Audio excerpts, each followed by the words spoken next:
আসসালামু আলাইকুম সবাইকে। আজকে অনেকদিন পর এই আইডিটি থেকে আমি লাইভ হচ্ছি।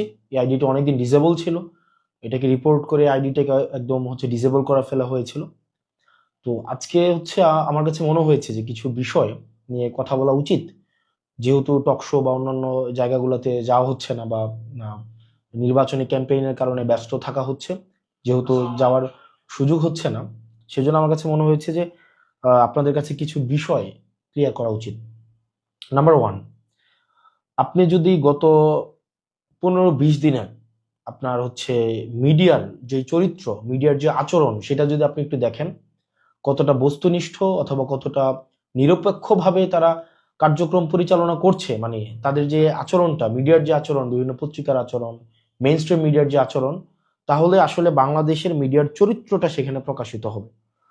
আপনি দেখবেন 5ই আগস্টের পরবর্তী সময়ে প্রত্যেকটা মিডিয়ায় যারা টকশো করে, এবং টকশোতে যাদেরকে আমরা প্রতিনিয়ত দেখি, আমরা প্রত্যেকটা মিডিয়া আমাদেরকে যেভাবে প্রশ্ন করেছে, প্রত্যেকটা বিষয়, আমরা টি শার্ট কোন জায়গা থেকে কিনি, কয় টাকা টি শার্ট কেনার টাকা পাইছে কই, খাওয়ার টাকা পাইছে কই, রিক্সায় ওঠার টাকা পাইছে কই, গাড়িতে ওঠার টাকা পাইছে কই, প্রত্যেকটা জিনিসকে যেভাবে প্রশ্নের মধ্যে হচ্ছে নিয়ে এসেছে, এবং মিডিয়াতে এগুলো নিয়ে কেউ রেস্টুরেন্টে খাইছে, সেটা নিয়ে ঘন্টার পর ঘন্টা টকশো হয়েছে। আপনার গত আপনার জাস্ট এই কিছুদিন আগ পর্যন্ত টকশো হয়েছে। অথচ এই মিডিয়ার চরিত্রটাই দেখেন, বা যারা টকশো করছে এখন বিভিন্ন মিডিয়াতে, তাদের চরিত্রটা দেখেন। গত 15-20 দিন ধরে আপনি দেখবেন না যে তাদের এই এই আলাপগুলো এখন আর টকশোতে আছে। আপনি দেখবেন বিএনপি জনাব তারেক জিয়া অনেকদিন পরে দেশে আসছেন, 17 বছর পরে দেশে আসছেন, তার ইনকাম নিয়ে কিন্তু কোনো আলোচনা নেই।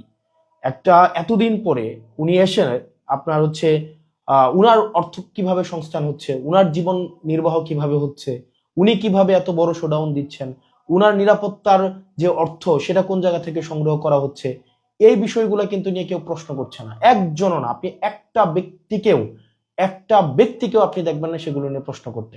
আমার মনে আছে সেটা অগাস্টের শেষের দিকে, খুব সম্ভবত আমাদেরকে নিরাপত্তা দেওয়ার জন্য হচ্ছে পুলিশ দেওয়া হয়েছিল 2 জন বা 3 জন করে, সেটা ঢাকার বাহিরে। তো একটা জাস্ট একটা প্রোগ্রামে কোন একটা জায়গায়, তখন এই টকশোজীবীদের আমরা দেখেছি যে আহ, যে আপনার কি পরিমাণ উৎসাহ প্রকাশ করতে, যে রাষ্ট্রীয় অর্থ খরচ করে এভাবে নিরাপত্তা দেওয়া, বা এই অর্থ কেন সরকার বহন করবে। ঠিক এখন এই প্রশ্নটাই, যখন আপনার নিরপেক্ষতা কখন প্রশ্নবিদ্ধ